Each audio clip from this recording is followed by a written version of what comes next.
No,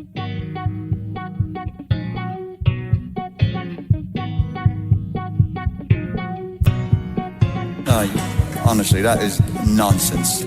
Nonsense. All nonsense. It's embarrassing. It's a disgrace. Yeah, I'm really disappointed about that question, but you thought obviously it's good. I enjoy every day of it. We're giving our supporters some joy and some belief and some hope. You know, there's no law. There's no one's going to die. Yeah, bin it, mate. Just bin the whole idea. Just forget about it. Hello, everybody, and welcome to a No Nonsense podcast. Final day of the season, final weekend for a lot of leagues around Europe. All games happened same time Sunday, the Premier League, 4 o'clock kickoff. Beautiful Sunday here, Will. Beautiful Sunday in England, but it all kind of played out like we thought it would, didn't it? Yeah, it was a beautiful sunny day in reality, but in a different way, it was a very dark day. A dark day. Okay, let me ask you this straight away. What was your setup? What was your rig? How did you watch these games?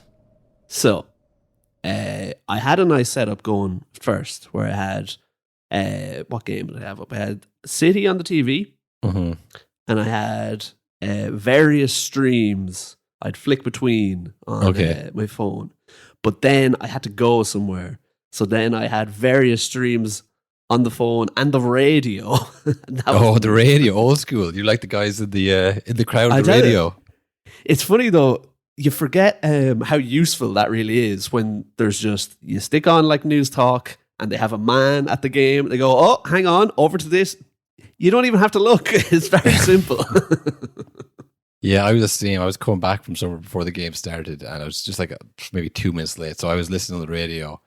And like there was obviously the main stuff on the radio was like the hurling and the football that was on, the Gaelic football. But then it was like, I don't know when Phil Foden scored first for Man City. It's like, oh, there's been a goal at Man City. Like, oh, I'm not even home yet. No. I haven't even opened the laptop. I already scored. It's already over. It's already over. Literally. So I got back and I opened the laptop and I got the Arse game up. I was like, right, just watch this. I'll hear if there's another goal. And you know, there wasn't. I was like, okay, 2-0. And it was 1-0 to Everton. Like, oh, for fuck's sake. This is how it ends, is it? Yeah. So then I went to the pub then for the second half. It's like, right, I may as well have a pint if we're going to watch this unfold this way. Yeah, this shite. And I was in on Puck Fodder, sponsored this episode on Puck Fodder Pub in Kilkenny. They had a multiple screen situation going on. They had the Liverpool Wolves game over there, and there was a couple of Liverpool fans in Liverpool jerseys watching Klopp's last game. There was the Man City game on one screen, and there was the Arsenal game on the other. 3 different screens going on, and above my head there was Cork playing Tipperary in the hurling. Yeah. So like mainly Arsenal fans, some Liverpool fans, no Man City fans. You know, obviously enough. So everyone's kind of like very somberly watching Man City like go 2-0 up or 2-0 up, and Arsenal struggling to break down this tricky Everton defense at home. It's like, yeah, this is about right, you know. And then the Liverpool fans were kind of like a bit sad because it's all over, you know. Yeah. We've been there, lads, and we'll never be there again. Yeah, they're watching Klopp walk away, you know. But there's one old man, I don't want to say old man, but old elderly man, a bit old for the way he was carrying on, as well to say. He's watching the Cork game, which is above my head. He was just looking kind of at me, looking at my forehead, watching the game. Like, if everybody doesn't know the result, Cork won 430 to 121. Like, hammered them. Those are big numbers. Tipperary. And he must work in Tipperary or something, because every time they got a goal, he was like, yes, another one, yes.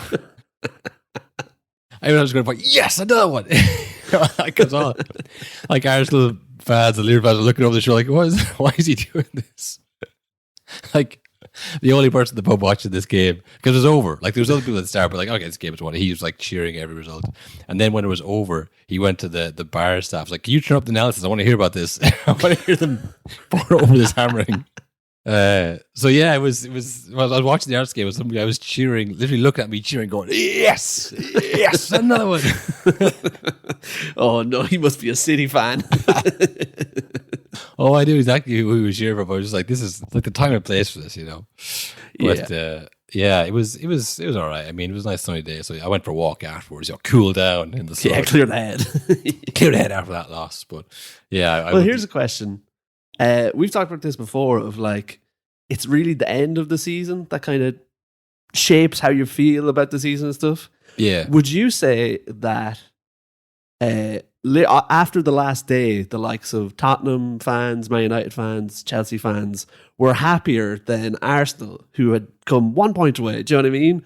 All of these teams had disastrous seasons, but come the end of it, was like, wasn't so bad actually. Looking back, Yeah, I suppose it's if you think of supporting basically a huge company in England is it's a bit of like camaraderie with like your friends or your family that also support the same team.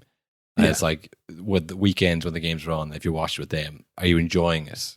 Throughout the year. Yeah. Like if they win or whatever, you don't get any prize money, you don't get anything unless you put a bet on. But like if you're putting bets on, you probably lost money over the course of the year. But anyways, point being, like it is, I guess, to go back to what Ange Pascal said, like this is what it's about. Like it's like you're not really part of the club, you support the club. So if you could enjoy like most of your weekends from September to May, then that's really winning. Obviously, in a much more obvious, real way, winning the league is winning. Yeah. But that's just so rare now. That's just so rare, and only one team can win it. So yeah, as long as you could just forget the rest of the year. But if you didn't enjoy your weekends because of what you hang out with your friends for is this, then yeah, I'd say they're maybe happier this weekend. But throughout the course of the year, I'd say Arsenal fans are probably happier than most. Yeah, it's a net positive. And look, when they're drawn, like this is kind of going to take us back years. If they, if they had lost, he bottled it again. He lost. Yeah, but yeah. Thankfully, because Arsenal won the title race, the refs gave them that decision. That's not my opinion. That's the opinion of Sean Dyche. Yeah, who had something very particular to say. Yeah. About handball, we're not quite sure where it lives. That for me is a really obvious one. They go over to the monitor, funny how it's in a title race and it goes the other way. It says the cynical dog the down. But anyways. Now I put it to you, Will, and the fans. If you're familiar with the phrase that he said there at the end, the closest I can get to is dot the dam is the only I can make out. Maybe dog the dam. Yeah, it's something like the dog dam. It's something along those lines. I don't think he knows himself. Yeah, so I'm not sure what it is, but if anyone knows what that is, let us know what phrase he was referring to there. It says the cynical dog the down. Something about corruption, I guess. I don't know. A famous phrase about corruption. Yeah, it was a galaxy brain move to level a very serious accusation that the referee embodied, but then following it up with some nonsense to kind of confuse the people. Yeah, when the seagull follows the trawler, it's not because he, it says the cynical dog the down. Yeah, it's funny watching it on the replay because that's going to be handball. If they see that's a handball. I don't know who the commentators was. I think it was Neil Warnock was the co-commentator. I think, but the main commentator was like, "There is this thing, I suppose, above the t-shirt line." He goes, "Well, it's below that." It's like, yes, it probably will be overturned. And he goes, "Well, Mike Oliver has not overturned it." It's like, just as a commentator, you just kind of like ignore it and go, "Well, I guess yeah, moving on, moving swiftly on." It's just one of those, but yeah, it didn't matter in the end. Pep Guardiola and in particular Phil Foden, as I mentioned there, scored pretty early on. The announced as the player of the year. Will shows up, 2 good goals. That's the difference. That same goal he scored against Real Madrid in the Champions League, that he did say that they practice that in training. So that is kind of a training ground move. He gets the ball on the edge of the box and fires at the top corner. I mean, yeah, it's just something he does. It's just one of those kind of drills you do over and over again, and sometimes it pays off.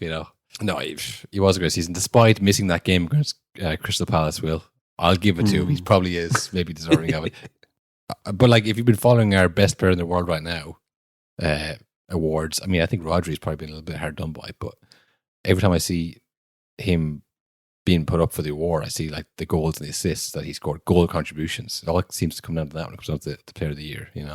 Yeah, and it's funny seeing Phil Foden score 2 goals essentially win them the league and be player of the season. Yeah. If it was any other club, that is such a credit to the club, having your academy come all the way through. Oh, yeah.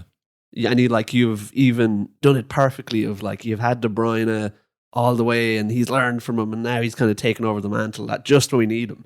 But it's just at Man City, everyone's just like, bollocks, another fucking cheating player. You know what I mean? Yeah. But really, that is one of the shining lights of what they've done. That's what every club dreams, is their youth academy player scoring the 2 goals on the last day.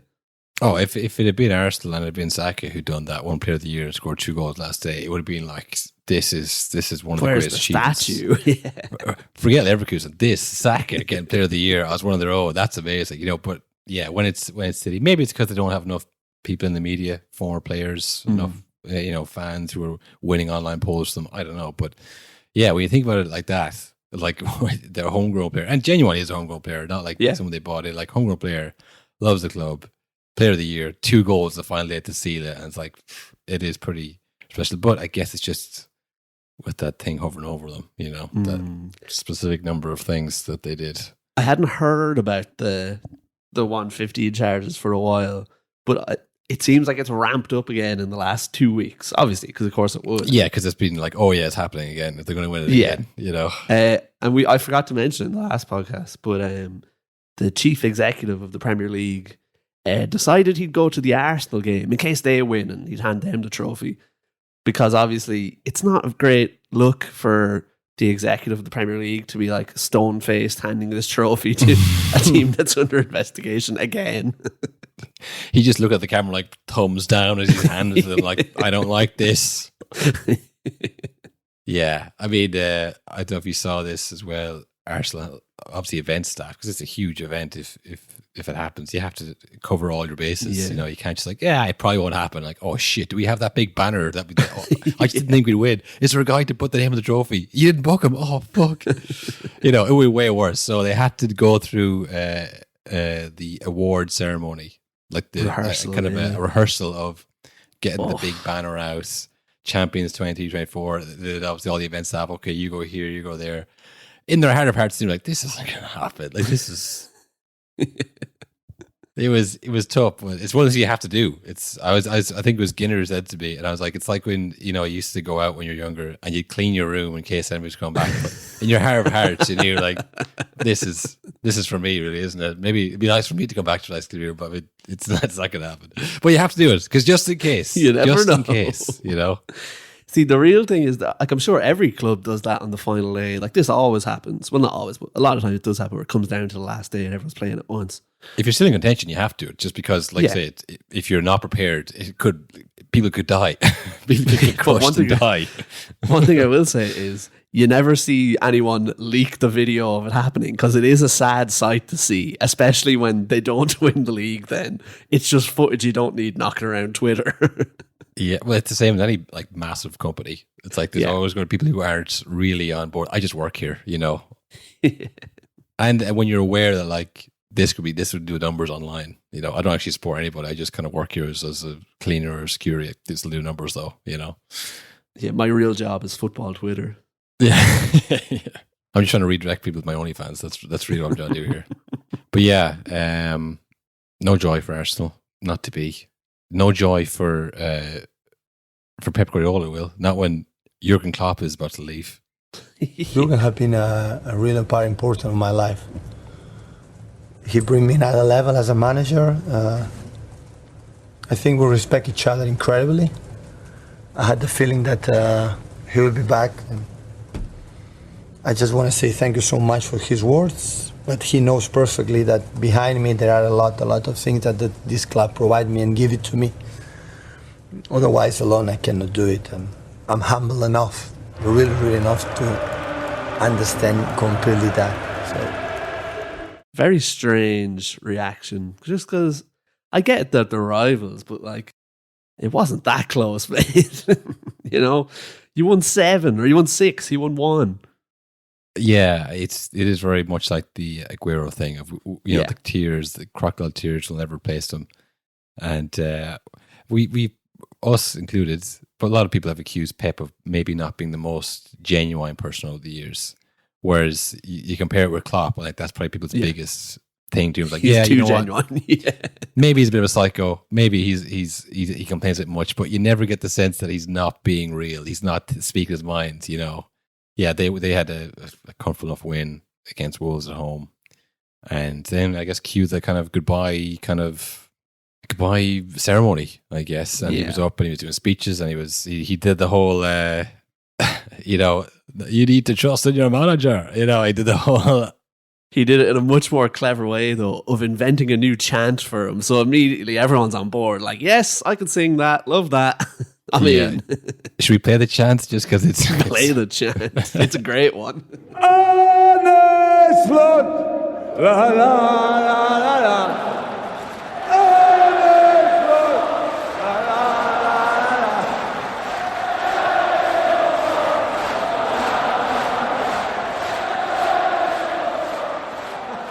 That is a chant, the Jurgen Klopp chant, isn't it? But he just put Arne Slot instead of Jurgen Klopp. So, yeah. And there's people in the crowd singing Jurgen Klopp instead, I think. He's like, no.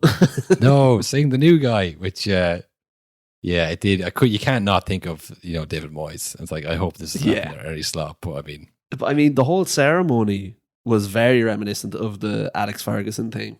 Like, I don't remember really another manager getting that kind of a goodbye in the last decade or so. No, because I mean, long-term managers, you're thinking of David Moyes, who was poached by somebody else, so he's not getting a good goodbye. Fuck that, you know. You're just like Rooney, you know. And then Wenger was kind of they accepted his resignation. Ousted, I think a little bit kind of ousted, so that wasn't going to be a. I don't remember that a lot. The only other thing I remember John Terry talking about Roman Abramovich. Maybe, yes. When they won the league in 14-15. Maybe he was going away. Maybe John Terry's going away when he was finishing with Chelsea. But yeah, you don't get long-term managers who are successful who leave on their own terms really ever anymore. So yeah, it is. You're going to relate it back to Alex Ferguson because that's the last one. But yeah, he did the whole guard of honor, walked out, and then classic Klopp humor, like "fuck, I'm going to do it again." That was fun, you know. And everyone laughs, and he made lots of jokes throughout the speech and all. But some eagle-eyed haters out there spotted one player not clapping twice, 2 chances to clap, didn't clap either time. It was, of course, Darwin Núñez, the man benefited most out of Klopp's aging judgment. He gets to play it again and again and again. Probably a huge element in why he had to give up. Yeah, the man who broke your Klopp isn't going to clap. It's like, fuck this guy, you know? Should have left me in Benfica. I was happy there. We were talking about this a few weeks ago that he deleted all his Liverpool Instagram posts, and now he's not clapping Klopp on the way out. Now, you might say, where's this going? We don't know, but stick with the story, folks. Keep an eye on what's happened there. I don't know if he's going to leave the end of the season. I think Matip is leaving in the season, and somebody else. No news as of yet on Van Dijk or Salah. So, yeah, I don't know. How do you think they're fixed, Liverpool, for Arne Slot? Still a good team? Still enough there to compete next year? Yeah, and like, again, I know fuck all about Arne Slot, but anything I have seen or anything I've seen of people talking about him is like, yeah, he plays really exciting football, which is always like, that can go either way. It's like, it'd be great when it works, but are you going to give him the time to let it work? And like we've said this as well, any manager coming in after Klopp you're 50% doomed already. If you could turn it around, that is unbelievable because you're always going to be compared. But I mean, yeah, it's a tough task, and especially I don't think this Liverpool team is the level it was over the last few years. There's a few question marks, I think, in the squad. Yeah, I don't know. Tough task ahead for Arne. Yeah, I think they're all right, though. I think Liverpool are still a decent side, you know. I know he was kind of bigging up, being like, there's so much talent, so much youth, so much pace, some of this. Maybe they need a couple more areas, but I don't know. I think if I was the owners of Liverpool in a cynical way, I'd be like, this Arne Slot guy is not going to ask for anything. You know, because he's going to be too worried about the job at hand. He's not going to want to ask for too much straight away. And then that way he could say, I inherited a bad team. So if the owners, I think they'll play it that way. So I don't think they'll buy a lot in the summer. That's what I'm thinking. So he'll have to kind of do what he has. But I think there's still enough there. Still pretty decent team, Will. I mean, they could have won it this year, you know? They could have won it if it wasn't for a few games that didn't go their way, so. It was interesting seeing... so we talked before about, you know, the whole this means more and all this. Yeah. Formed. Man City. Now, again, whenever it's a club tweeting anything, it's not really. It's just a fucking social media guy looking for numbers. It's not actually club affiliated, really. But they tweeted out, this means 4, as in like, ha, take that, you know, we did it in the end. But it was just such an interesting contrast of like them tweeting out that, but at the same time, no one's seen their title celebration. I haven't seen a single picture online. No one really seems to care. But at the exact same time, there's like an hour-long ceremony with a stadium full of people hanging on Klopp's every word. It's like, he probably did have a point. It does mean more there than it does for you, you know? Yeah, it's you know, it's hard to know how much that is algorithm, how much that we're not seeing. I'm not actually seeking it out, you know. I'm not looking for, I didn't see them win the trophy, let's a trophy, you know. I feel like last year was like the treble, it was so much bigger. You know, this year it does kind of feel like, well, yeah, they won the league again, but they've won the league for 6 of the last 7. So, I mean. And 4 in a row, I think when you win 3 in a row, it's like, wow, an accomplishment. I think when you reach 4 in a row, it's like, okay, there's a problem in the league. Well, this is an unprecedented 4 in a row. This means 4.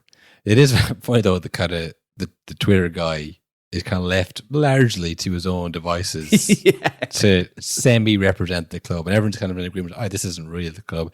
It's like when Sancho signed that extension with Dortmund the first time, and then I think it was a harmless enough tweet that the Dortmund Twitter guy said, "You love to see us," you know. And then when he signed for Man United, the Man United Twitter guy said, "You love to see us," and like kind of a dig, was like, all right, again, punching down big time here on Dortmund, but whatever. You gave us £70 million for him. And then when he re-signed on loan with Dortmund, he said, "You love to see it." I'm assuming the same Dortmund tour guy. He was waiting for that to happen. But like, you know, Man United and Dortmund are probably both like, okay, lads, like, don't be doing this. Disrespectful on all sides, lads. This is not how you want to be represented in life. But it's like, it's not really. This isn't how you represent to like the sponsors and corporate people. This is just for like the tour guys out there. This is for them, you know. Like, and that's fine. It's like a separate kind of a thing. But as long as you don't go over the line and any kind of race or sex stuff, it's probably, you know. You can say whatever you like, really. You can say pretty much anything. Just keep it kind of within the realms of not getting banned from Twitter. Don't get the club account banned from Twitter, and we'll be happy enough. But yeah, I mean, should we give our own thoughts on the season? How do you feel like it's gone this year, Will? Isn't a weird one, because I think week to week the football was probably better than it has been in a long time. Like, it's just more exciting to watch. It was exciting, yeah. But you just, like, we could have told you everything, and we did. We said exactly how this is all going to play out, you know. We were, from day one, like, yeah, City lost a few games in November and December, but they always do. And eventually, whatever the other teams do don't matter. And it's just, I don't know, it does feel like, I think everyone is now on the same page of like, this is actually quite boring now. Like, as they work through all the teams who build up to, this is our best squad in decades and everything is firing perfectly, and, you know, we've lost one of our last 70 games and you still lose the title. It's just like, there's only so many clubs that can do this, and eventually they're all going to fizzle out when they're going through rebuilds. It's like, I don't know, when does this end? Do you know? I think now, when anyone else does win the league, it'll be a huge, like, even the rival fans will be like, thank fuck, Liverpool won it this year. That's a nice relief. Yeah, I saw it again. We were saying, you know, when they do these vox pops outside of stadiums, I was like, I think outside Old Trafford, I was like, would you rather see City win the league or would you rather see Arsenal win the league? And I think it was an Irish guy. And he was like, yeah, Arsenal and Terra kind of wound me up a bit. Like, they think they're great now all of a sudden. So I'd rather see City win the league. You know, it's like, first of all, okay, Irish guy over Old Trafford the weekend. He's not, doesn't live in Manchester, so like that's why it's skewed. But like, I think it's always about, you know, who's going to rub it in your face. You know, I don't obviously remember when Man United went on their kind of run of winning most of the titles, but like, you know, was at the start it was like Liverpool laughing at Newcastle fans and Liverpool and Newcastle fans laughing at Arsenal fans, you know, when they would come second. And then at what point to say, right, lads, I have a new idea. It's called ABU. Anybody but United. You know, what point does it cross over? Because currently, I mean, on X, as these interviews and in different group chats, you see people like a lot of schadenfreude towards Arsenal. It's like, yeah, nice one, losers, But at a certain point, is it, 6 in a row, 7 in a row? Does it say, okay, now I actually would rather Arsenal win the league, I think that's the thing though, is that when United were going on their huge run, they were a very well supported team the whole time. So they had people rubbing in your face.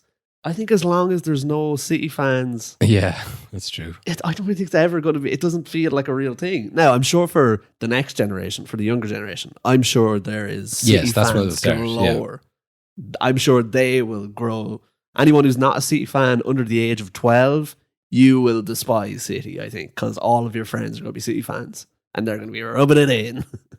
Yeah, like if you think someone who was like 9 or 10 now, or 9 or 10 in 2009, when say, he started supporting teams or whatever, like they're like in their 20s now. Maybe not in this country because there's still like a big stranglehold from United and Liverpool and Arsenal as well. But like, they are getting to the point of like they're going to games and they're celebrating. And I've been a City fan all my life.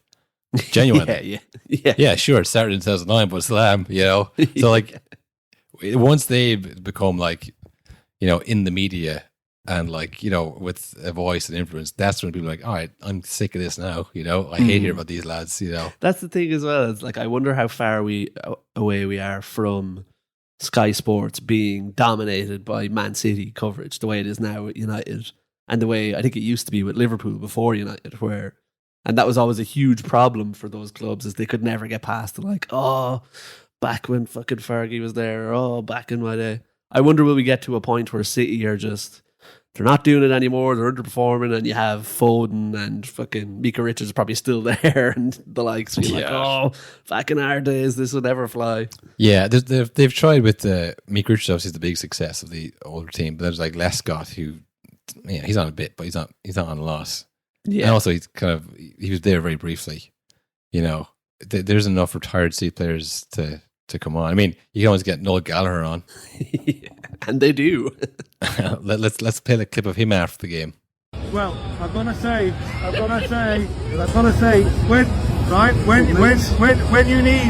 when you need an early goal, right, and you get one, and it's one of your own, right, you know the gods are with you. Right? Do you care how he plays for England in the Euros this summer? I'm not an England fan. I'm Irish. Good night. The hell is that about? I've never heard him declare for Ireland before ever. What is that?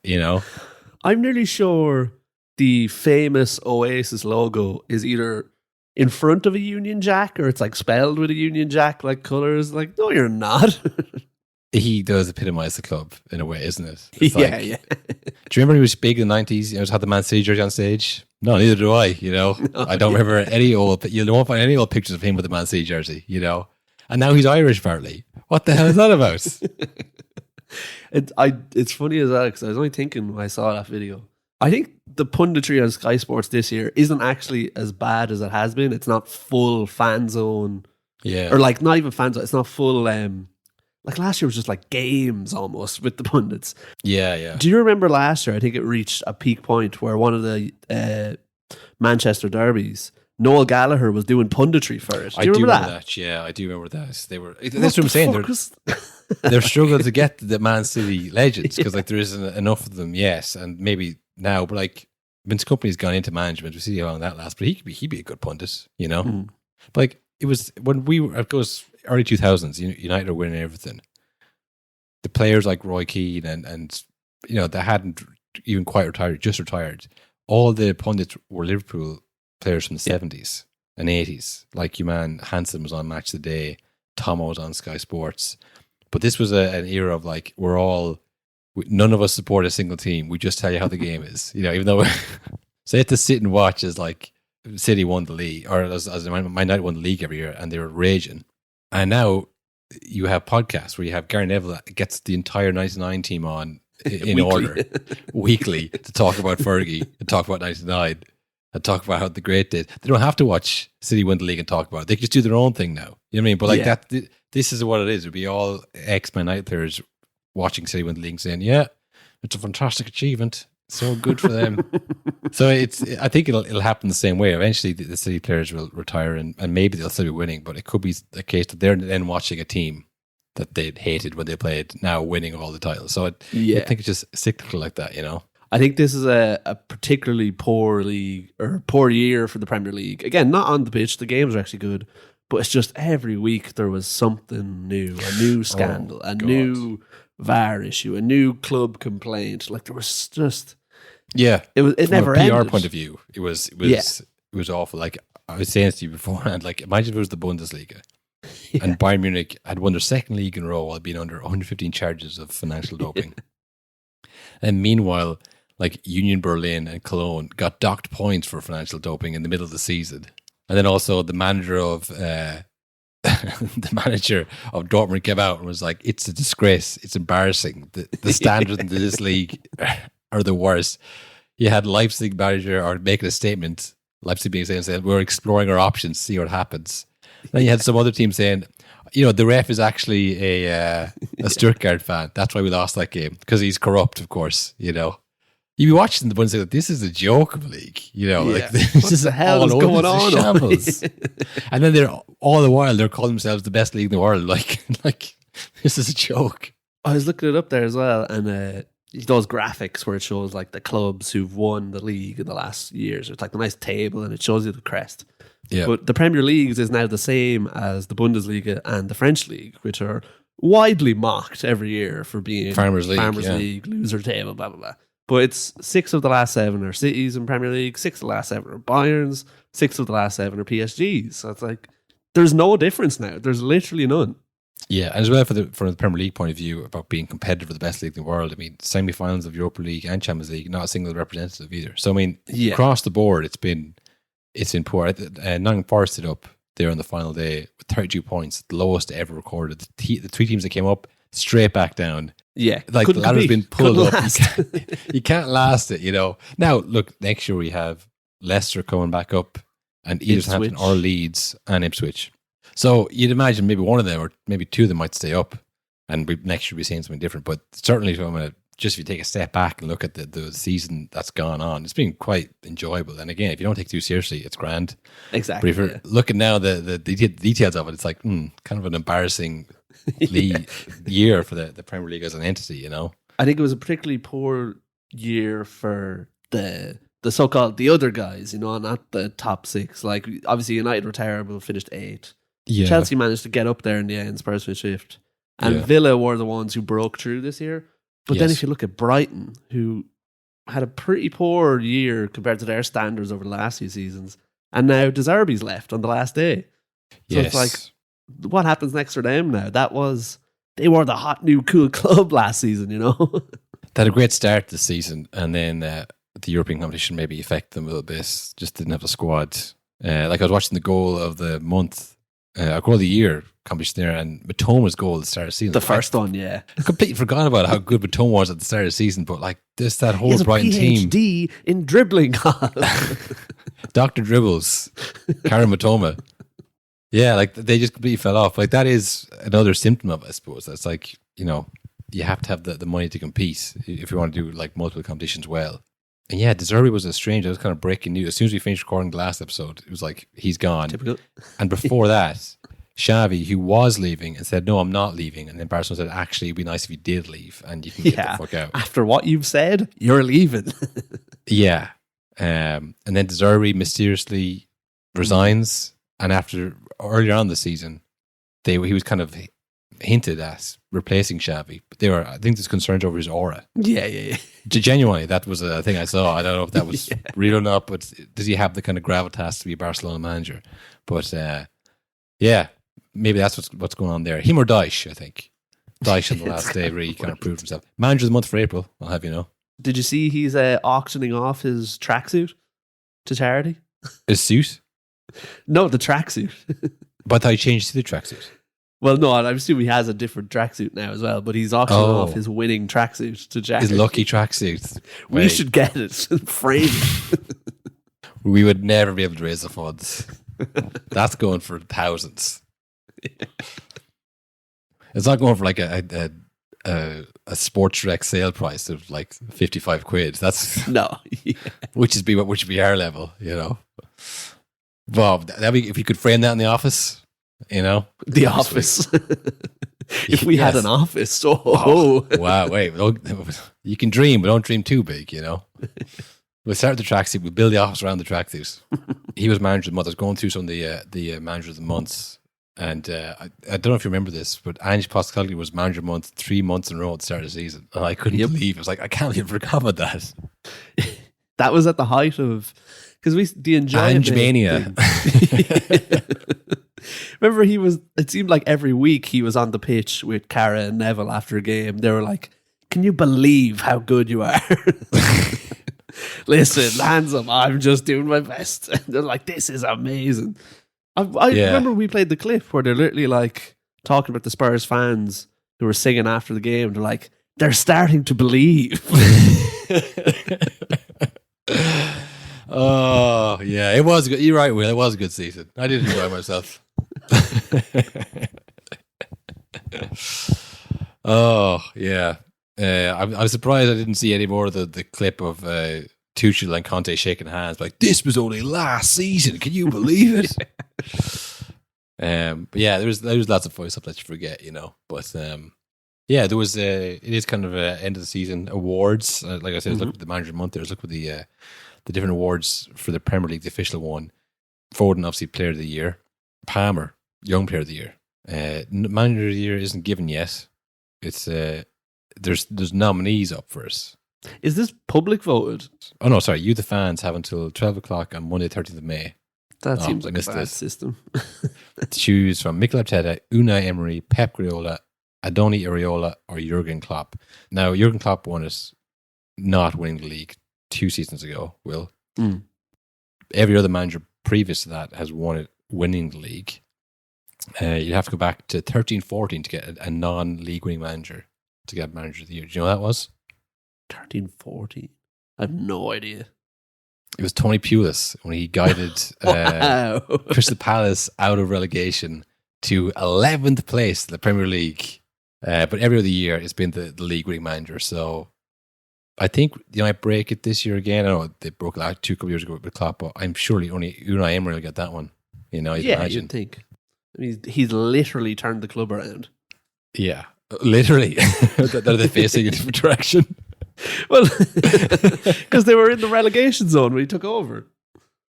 But He's in relegation, turned them from down to up. Hey, fair enough. Just when you said literally, I was like, wait, what do you mean? Is there something I'm missing here? Have I missed something? Some major news story? It would be the first time. But yeah, there's like, I mean, a bit mostly given goal of the year to Garnacho and stuff like that. But tough timing for Kudus to kudos. Yeah. One of the best bicycle kicks I've ever seen in my life, but a week too late, pal. You're not in the voting. Set it up himself, lash it home in a big game, but too late. And I just saw Caicedo's halfway the pitch shot as well. Yeah. First goal of the season for him. Why are they not included in the goal of the season? It's in the season. Well, that one was included on Match of the Day. And they showed it before they played any of the games, I think, before they showed the Chelsea game, because it wasn't on first. And then Gary Lineker was like, if anybody's wondering, wow, I never saw Caicedo goal before, that's because it hasn't happened yet. We haven't shown that game, but we just thought we have to include it because it's so good. So, yeah, just like, and he was actually in the top 3 then in the end. So, like, ultimate recency bias, the most recent goal in the top 3. But, yeah, we have our own little awards. We have our own kind of awards, kind of based on what we saw this year.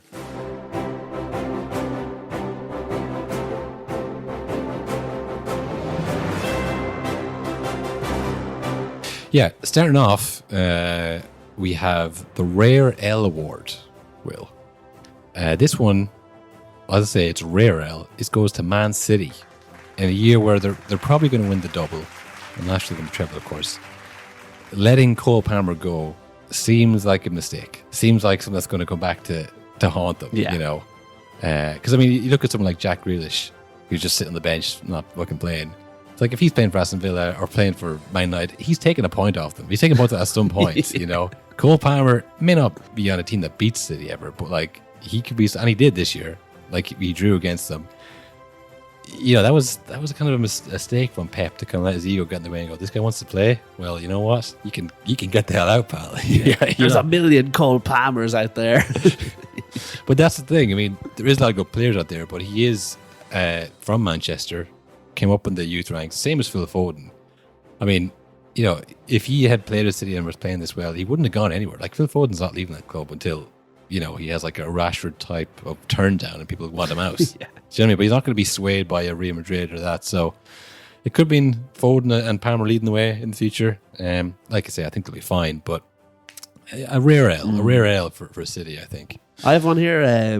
I have the coldest take of the season, which last year was won by a man who's made a career out of the Haaland guy. Remember him? Yeah. That guy's made a whole life out of that. I've seen him everywhere since last year. Everywhere. I've seen him before, and now I see him everywhere. Although he was already on Sky Sports, so maybe he was already famous, you just didn't see him. I will say as well, before I go too far, he did tweet something very funny the other day. Do you know that meme? I think it's from The Onion or Waterford Whispers, where it's like, man who you hate, or it's like heartbreaking, man who you hate has a great point.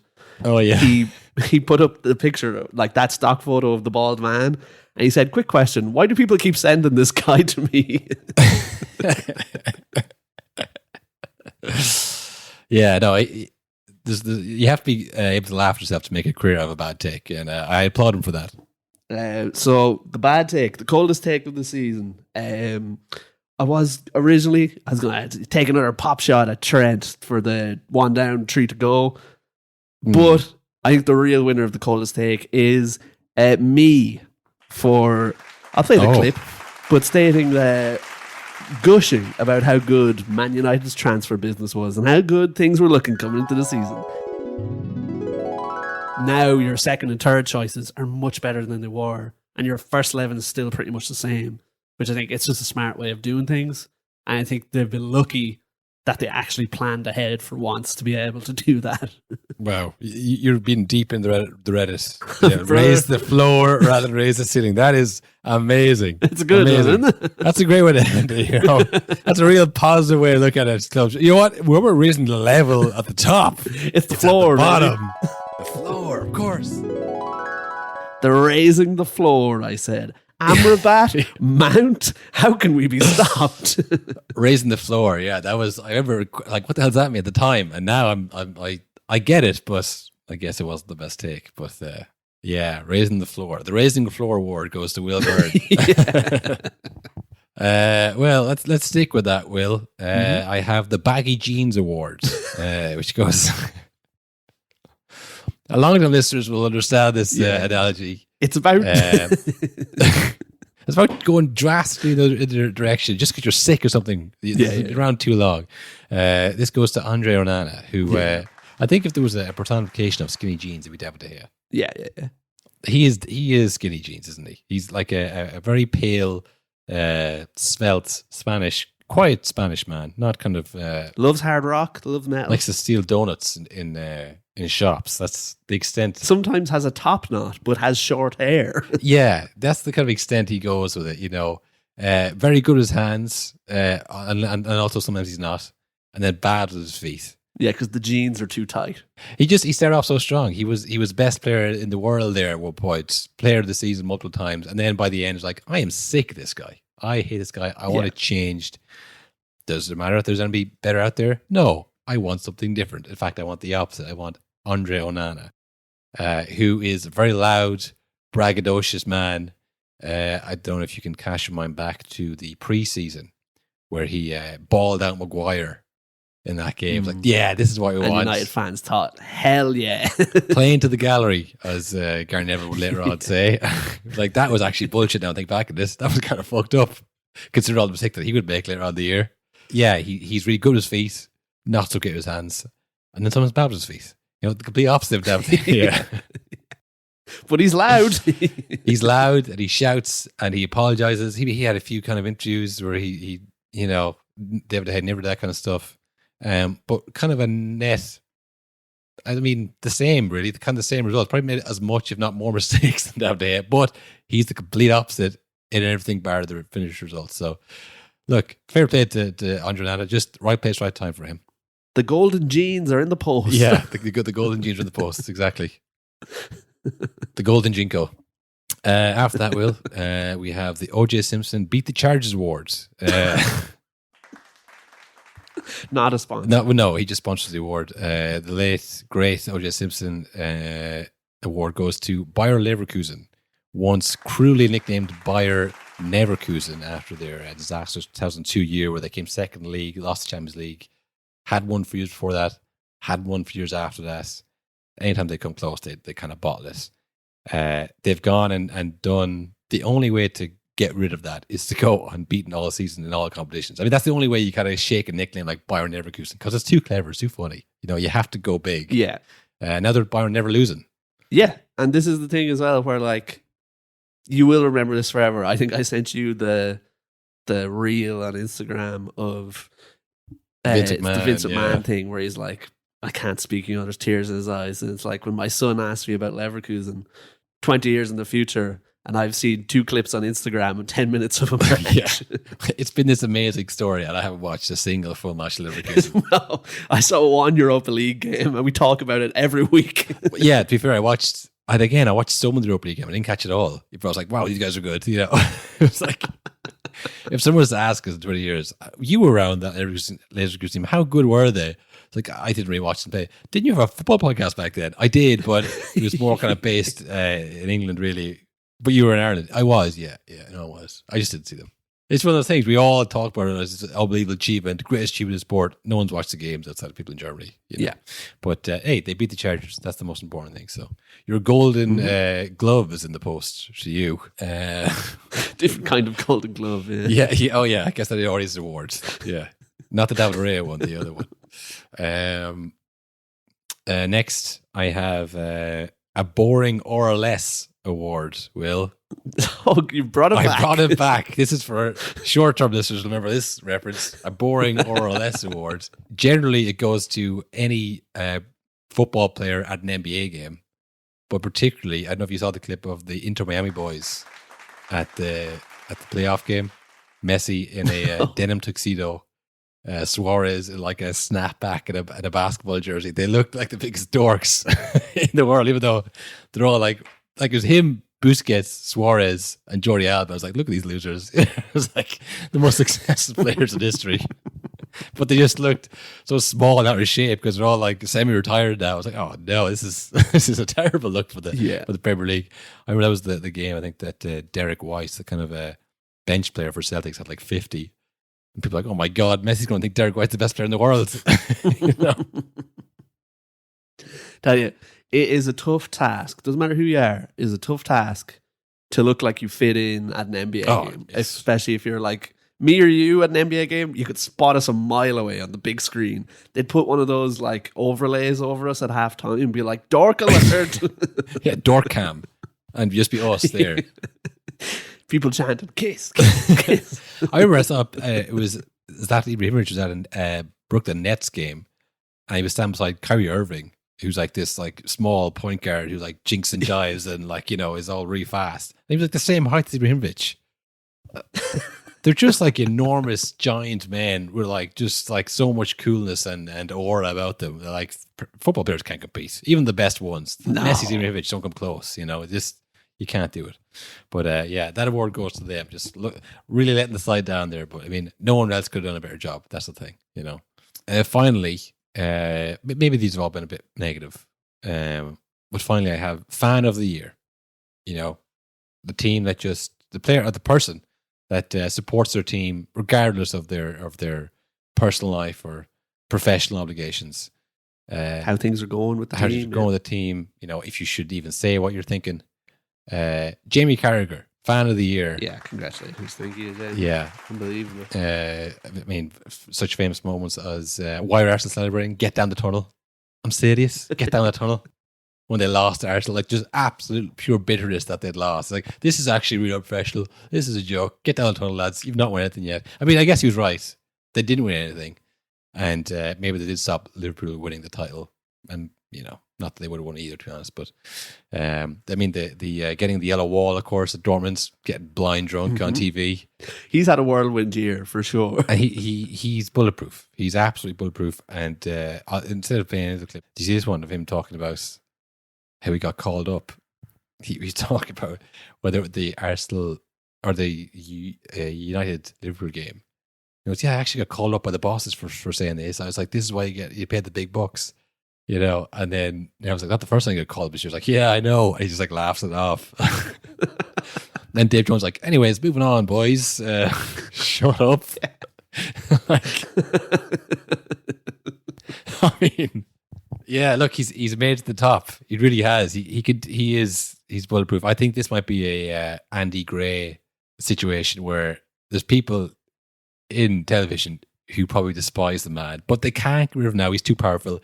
They're building the case. They're waiting, yeah. Although I will say, if he survived the spitting in the kid's face thing that was on camera, I think there's not much else you can get him on. But that was when he was a private citizen, wasn't it?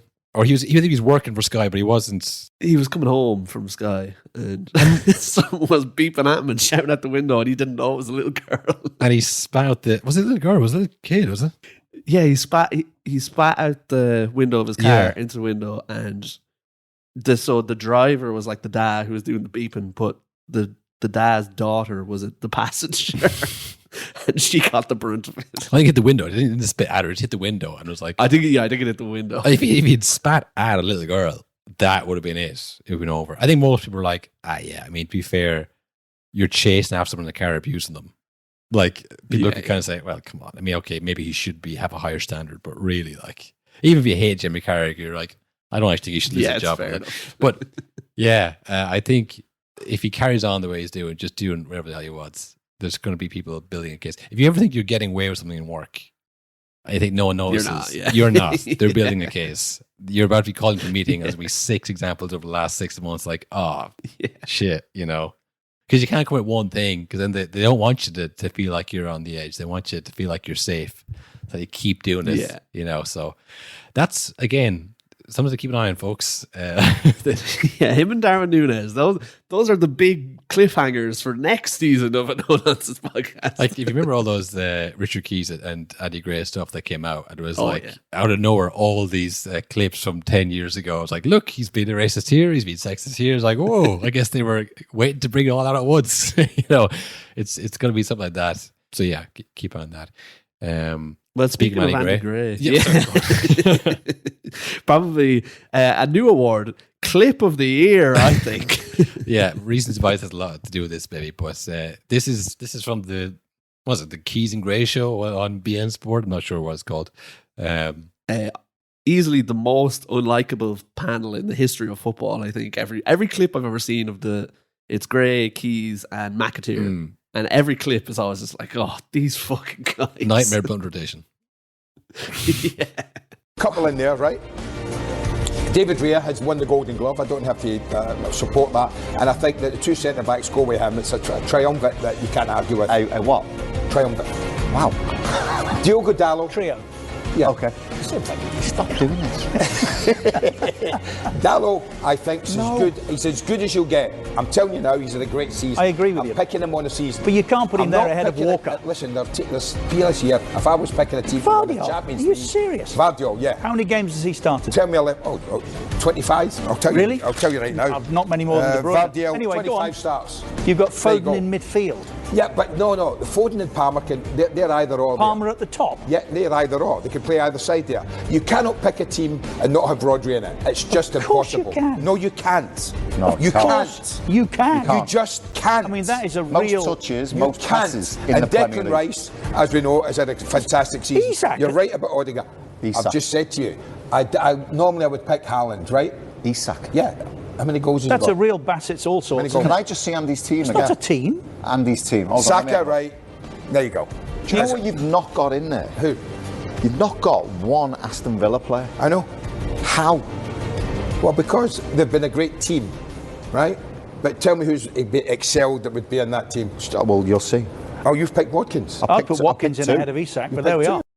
Yeah, I mean, do we have his team of the year? It's kind of all over the place. It's one of those team of the years where it's like goals and assists based, you know? He's got Foden and Saka and Palmer and Isak up there. And it's like, listen, you got to drop one of them. You can't, three of them, I think, play in the same position. And then Isaac instead of Haaland or Watkins. They're all very pro Watkins, but I don't know what you say about the clip. It speaks for itself. You can't. Yeah. Yeah, clip of the year goes to Andy Gray. And I've got one final award. Oh, yeah, go on. I haven't consulted you on this now. Okay. A surprise for me. So I don't know. It's a big one. It's one that we've done every now and then. And I've quietly been keeping track of it. I don't think if you do this. I have a notepad file. You're building a case against me, aren't you? Are you going to play some clips of me being racist and sexist? That's what's going to happen right now? Yeah, it's an intervention. I have a notepad file, which is the official No Nonsense Hall of Fame wing, and it has everyone we've ever inducted in. Really? Oh, wow. Yeah. Wow. I hate this. So the Hall of Fame, the No Nonsense Hall of Fame, is getting a new inductee. I'll go through the esteemed people who are already in there. We've got Sean Dyche. We've got Frank Lampard. Yeah. And we've got Timo Werner. Yes, Timo Werner, yes. So, pretty good Hall of Fame. Yeah. I'm thinking of adding someone new in. And you can debate me if you want on this, but I think, based on what's happened to him this season, just like, you couldn't, they say you couldn't write it. This is the type of thing that you're like, yeah, that would be funny if it happened, but it never will. And we talk about him so much over the years. I think Harry Kane deserves a place in the No Nonsense Podcast Hall of Fame for going to Bayern Munich and managing to finish third after scoring 40 goals. He scored 40 goals at the end, did he? He scored 40 goals and they finished third in a 2-horse race, as I saw someone put it. Yeah, well, Stoke were very good this year. Again, I've watched various Instagram clips, so I'm well aware of their prowess. But I am just fascinated by Harry Kane because it's just so rare that you don't win anything. Like if you're that good, so good, yeah. And not only that, he's trying. He went to Bayern. It still didn't happen. Yeah, I don't know. It's a very strange thing. I think I'm just kind of a little bit obsessed with it in a way. Not in a kind of a you're playing for Tottenham and I think it's funny. It's just so bizarre. Like, it's insane. How is it still going on? So yeah, I mean, like, I'm happy to induct him, but it does kind of feel a bit mean, because it's like, is it for laughing at him? I mean, certainly that's why. Well, it's also for his incredible performance on Hot Ones. Remember that? Yeah, that was a bit of a dud. I was hoping for funnier things than that. He's just a fascinating character. We've talked about so much. Similar to Lampard being in our Hall of Fame. He's just because we talked about him every week when he was here because he just couldn't get over some of the things he was doing. Well, he was one of those ones that I was like, I can't believe that he's such a bad manager because he always seemed so intelligent when he spoke and like he was a good player, but he wasn't always like the fastest or the strongest, which sometimes become good managers because like if you're just like fast and strong and can, like say Gerrard for example, that makes sense in my mind. It was like someone who's kind of always a bit miserable and depressed and then was an unbelievable athlete and a great player. Like, yeah, I can see how this doesn't translate to other players who aren't as good. That makes perfect sense to me. But Lampard, I thought this will work, and it just same as any other kind of really good player who was a bad manager. It's like, yeah, he can't, make it transfer to someone else's brain. But so Harry Kane came one short of Lewandowski's record as well, did he? I believe so. Let me look that up because maybe I think it was 41, wasn't it? Oh, he scored 36 goals in the Bundesliga. Oh, so he didn't score 40. Okay. He didn't score 40.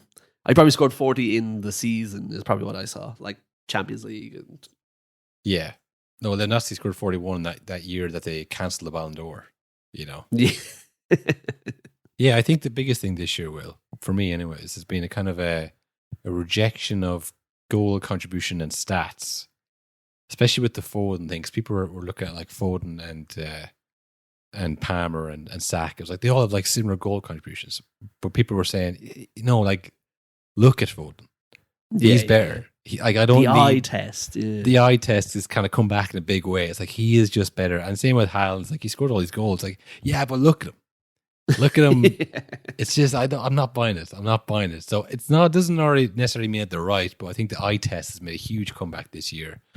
And it's just like kind of maybe it's a reaction to Man City win the league with their kind of systems, whatever. But like I ran ironically, Phil Foden's everyone's kind of unanimous player of the year because it's like he just looks good doing it. You know, you can see the way he strikes the ball. He's the best player. He scored the exact same goal 10 times, but it's not the system, it's him.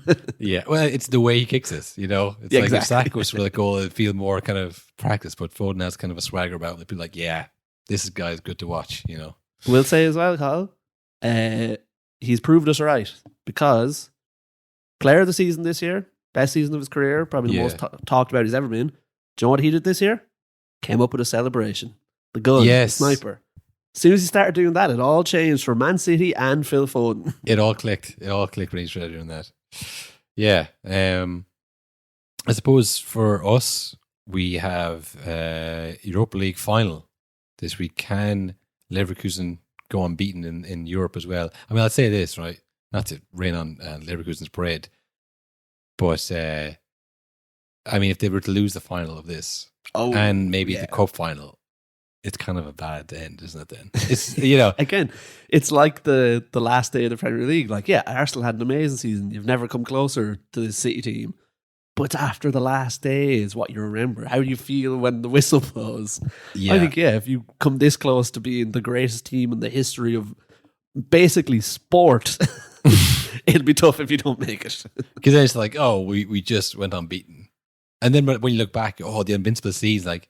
Yeah, we lost 2 finals though. That's kind of like Bayern Leverkusen, isn't it? That's kind of our kind of thing, isn't it? We never win, you know. And then like, that was really bad year for Bayern, wasn't it? They finished third, so like Bayern weren't good. You know, they'll chip away at the legacy of it. If you win it all, no one can say shit. No one say, oh, Bayern had a bad year. I don't give a fuck. We won the Europa League and the cup. So I mean, you know, who's in that? So if they need to win it all at this point, they need to win it all. I think a couple of weeks ago we were like, what would it take for Man City to be classed as a bad season? You know. And like now, even if they win the cup and the league, when you compare it to last season, it's like, well, it's not the treble. I mean, it's just technically not as good. This is like they're on course to win it all, but if they don't, it's like it's literally all or nothing. Yeah, once you've set the bar, once it's like you can see it, it's like that's all people think about if you don't win it. So that's a huge game for Leverkusen. It's not like no pressure; it's a final, and that'd be a great game to watch. We'll be watching that. That's against Atalanta, who have already secured top 4 in Italy as well. So they kind of go in as underdogs, no pressure, have a go at it, you know. But we'll be doing that during the week. There's already been a few squad announcements. Will you seen these? The French and German squads. No place for Timo Werner, of course. Tough. No place for Elise as well. Michael Elise, yeah. He's got an attitude problem, man. You don't like him? I was watching the highlights of him today. He shushes people a lot. It's like, man, no one's talking about you. He does shush. He is a shusher. He's got a big chip in his shoulder, man. I can see it. I can say, yeah, this is the kind of player we would have brought in the French squad before, and that never ends well. So maybe we'll leave Michael Elise and his, busy finger at home, But we'll be doing some squad announcements and some teams come up to the Euros. We'll have the Champions League and the FA Cup, and then, like I say, right into the Euros. So there's plenty of football to keep people going. If you want to get the full coverage, you got to become an ultra. $4.50 a month. Link in the description of the episode. We'd love to see you there. We'll be covering, like I say, most of the stuff on there. So that's where you'll find us this summer. Final thoughts, Will, for the season? I don't know. I always just think it's definitely been a bad season when I've been calling for the Man United manager to be sacked for the last few weeks. There it coming is, into folks. the FA Cup final. And I feel worse than ever about the team that I want to talk about. What about me? What about Man United? When's it going to be about me again, Carl? I saw a great clip, actually. You know the Gary Neville podcast, they have all like the players on it. They do a lot of clips of them like walking into work. Have you seen these? It's like Big Brother. The camera's always on in there. And then they just walk it in and they're like talking about the show. Like, I think it's one of Jamie Carragher with the movies. It's like, has cinema lost its appeal? Yes. What is this? Why is this a clip of this going up my Instagram? But there's one of Jill something, Jill Scott. And she's like, oh God, every week, Man United still have no structure. When they're like discussing the show. It's like, that's kind of how I feel like sometimes. Like, Man United down to 8 lads. Like, who cares? Like, honestly. But look, it'll probably be the same next year. It'll probably be the same next year. No, it swings and roundabouts. Next year will be okay, then bad, then okay. That's how it usually goes. Yeah. Look, I'm looking forward to the Euros. That's all I can say. Yeah, so I think it's going to be good. We'll also probably be doing a fancy Euros if you're into Yes. that. Same deal. Jersey for the winner. Mm-hmm. Anybody wants to sponsor that, by the way? I mean, it'd be nice if we didn't have to buy the jersey. hit us up. Hit us up. We haven't sent out emails. No one's even responded. No bites. No. Do you want to check the email quick? Quick. Okay, I'll check the spam. No one responded. A lot of people out there sells jerseys. No one wants to sponsor the pod. Just more on this day emails. Is it? Where the hell did they come from? Do you notice that? I noticed that. Some of them are actually quite interesting. The on this day emails we get. We get spam in the email, but sometimes I could see ones that have piqued Colin's interest because they've been clicked into. Yeah, no, I like those ones. On this day, JFK assassin. Like, oh fuck, really? I like going on. It's not even football related. It's just like it's a history kind of email. Never signed up to anything. They just started arriving one day. Yeah, we sent our email to something at some point, and it's never recovered. We just get so much spam coming in. But yeah, if you want to know anybody who sells jerseys, wants to sponsor the competition, that'd be great. But we'll be doing it anyways. But yeah, until then, I suppose we will see you midweek, Europa League coverage, plus any other resignations, sackings, news. It'll all be happening. Plenty going on. So it's been real. Another season down. another season down. Do we have what? Did you make a compilation of our bad takes? Did we? It's embarrassing. It's a disgrace. In front of goal, he's the best in the world. But for his general play, for such a player, it is so poor. Not just today, I think he has to improve that. He's almost like a League 2 player. Waiting, delaying. Yes. Don't back down. Double down. Hey, is this the best of Mexico? I thought, you fucker. But you clever fucker. Half of a man. He's half of a man now. And what's the reason that you're so committed to Ireland? I'm Irish. There's nothing else to say. Scott is ill, and Jaden was on his performance on the training. We didn't select him. Probably means more to our fans. What do you make of those comments? If you want to say that, okay.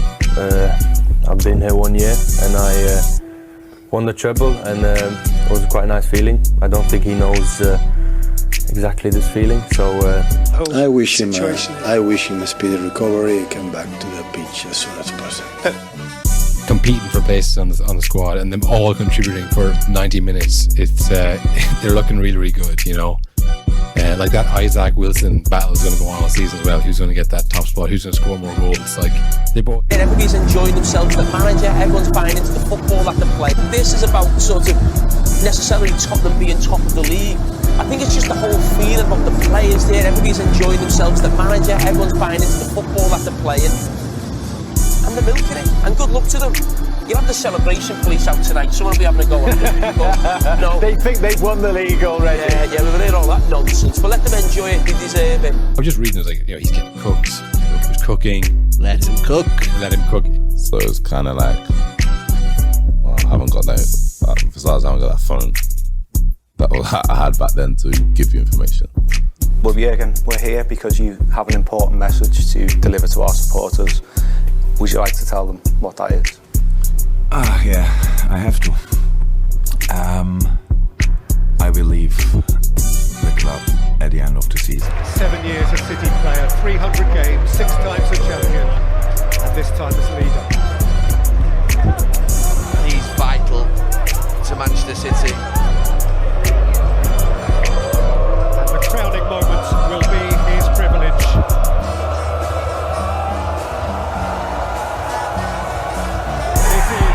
They not like us. They not like us. Champions of the land. They not like us. They not like us. They not like us. Once upon a time, all of us was in chains. Homies still double down, calling us some slaves. Atlanta was the